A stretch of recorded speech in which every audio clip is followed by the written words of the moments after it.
बिस्मिल्लाहिर्रहमानिर्रहीम। अल्लाह के नाम से शुरू जो बड़ा मेहरबान नहायत रहम वाला है। लाखों करोड़ों दरूद सलाम नबी पाक की ज़ात बाबरकात पे, जिसके लिए अल्लाह पाक ने तमाम कायनात को तख्लीक फरमाया।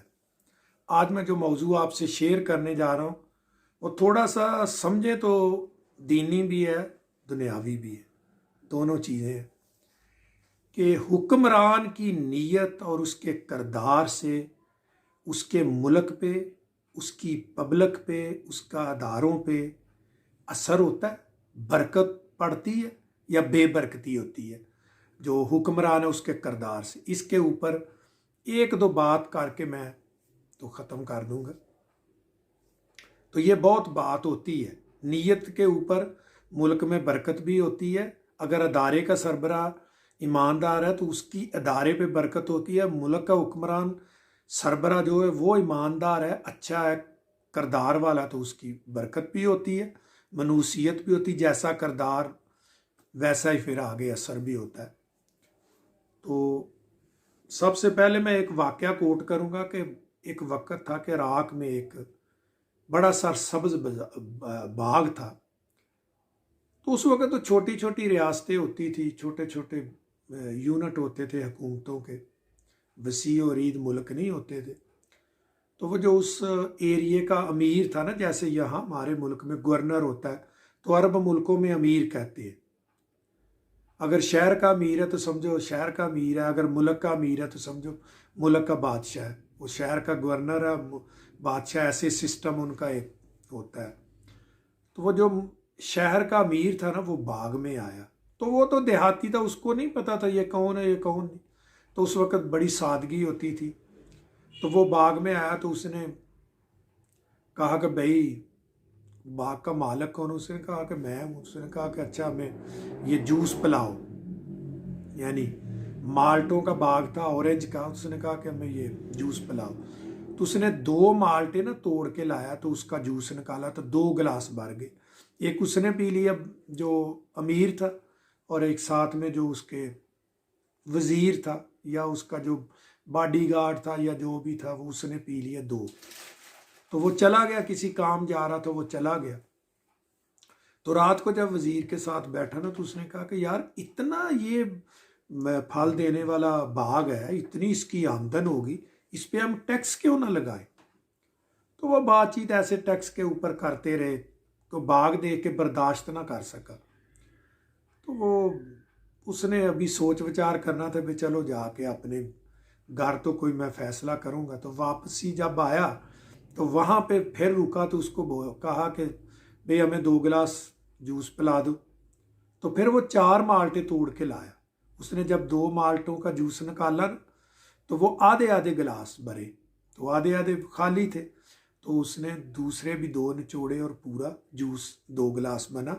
4 माल्टे के पीस थे। तो उसने कहा यार अल्लाह के बंदे, कल तो हमने जब जूस पिया तो 2 माल्टों से 2 गिलास निकल आए थे, अभी ये 4 से 2 निकले, इसकी क्या वजह?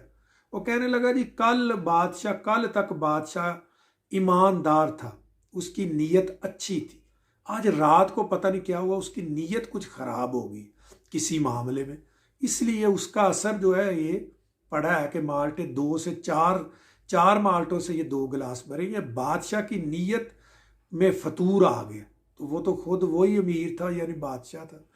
तो उसको समझ आ गई कि वाकई जो बादशाह होता है उसकी नीयत, अच्छी नीयत से खैर व बरकत होती है, बुरी नीयत से अवाम के ऊपर, बागात के ऊपर, फसल के ऊपर भी बेबरकती, मनुसियत आती है। ये बादशाह उसने सोच लिया, समझ में आ गया, उसको प्रैक्टिकल से समझ में आ गया। तो इसको आगे मैं एक बात और कर देता हूँ। सैयदना उमर फ़ारूक रज़ी अल्लाह ताला अन्हा जब हुक्मरान बने तो उस वक़्त में कोई इतनी लंबी चौड़ी कोई फैक्ट्रियाँ नहीं होती थी, कोई बिजनेस नहीं होते थे, कोई महकमे नहीं होते। चंद एक छोटे छोटे सिस्टम पुलिस के या फौज के या ऐसे छोटे मोटे सिस्टम होते थे। तो इतनी फरावानी भी नहीं थी रिज़्क़ की। आप सब ने पढ़ा होगा, सुना भी होगा, मुख्तलिफ अदवार, बड़ी तंगी के थे, रिज़्क़ की बहुत कमी होती थी। लेकिन लोग बड़े ईमान वाले सब्र वाले होते थे, कभी वो शिकवा शिकायत न करते थे। तो हज़रत उमर फ़ारूक रज़ी अल्लाह ताला का जब दौर आया ना, तो आप तो बड़े यानी नबी पाक के ट्रेंड शुदा खलीफा थे, तो आप तो बहुत ही मुखलस थे पब्लिक के साथ, और किसी किस्म का लालच नहीं था, किसी का डर भी नहीं था सिवाय अल्लाह की ज़ात के।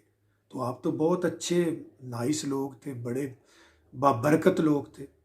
तो जब सैयदना उमर फ़ारूक रज़ी अल्लाह ताला की हुकूमत आई, तो 1 साल के बाद आपने जो सिस्टम चलाया, 1 साल के बाद किसी भी आदमी के पास जाते थे ना लोग, तो कहते थे कि ज़कात ले लो, तो वह कहता था मैं नहीं लूँगा, मेरे पास है। एक आदमी को 40 बोरी गंदम लेके ना मदीना शहर में आया कि मैंने गरीब लोगों को देना, तो कई दिन तक वो घूमता रहा, उसको कोई गरीब मस्कीन नहीं मिला।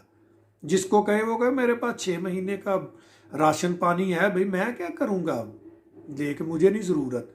तो यानी उमर फ़ारूक रज़ी अल्लाह ताला एक बड़े आला इंसान थे, बड़े नेक साले इंसान थे, क्योंकि ये फसल तो नबी पाक ने ये तैयार की थी ना साहबा की। तो इनका तो कोई मिसल नहीं है, लाजवाब ये हीरे डायमंड थे नबी पाक की जो फसल तैयार हुई थी। तो 1 साल के बाद कोई भी ज़कात लेने वाला नहीं था कि कोई आदमी कहे कि मैंने ज़कात लेनी। तो आज हम अपने मुल्कों के ऊपर गौर करें तो क्या हालत हो गई है। गरीब तो गरीब, अच्छा भला मुतवस्त तबका भी ज़कात लेने को तरजीह दे अगर उसको मिल जाती हो, वो तो लेकिन शर्म के मारे अपने लेता नहीं है। तो ये हुक्मरानों के किरदार का असर मुल्कों पे, अदारों पे, फसलों पे, बागात पे, पब्लिक पे रहमत की सूरत में भी आता है, और जहमत की सूरत में भी, रहमत की सूरत में भी आता है, मनुसियत की सूरत में भी आता है।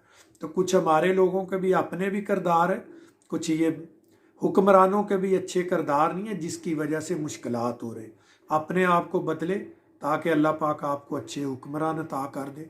इसी के साथ इजाज़त चाहूँगा। वाखिर दावना अनिल हम्दुलिल्लाहि रब्बिल आलमीन, अस्सलातु वस्सलामु अला रसूलिल करीम व अशरफुल अंबिया वल मुरसलीन व खातमुन नबिय्यीन। अस्सलामु अलैकुम व रहमतुल्लाहि व बरकातहू।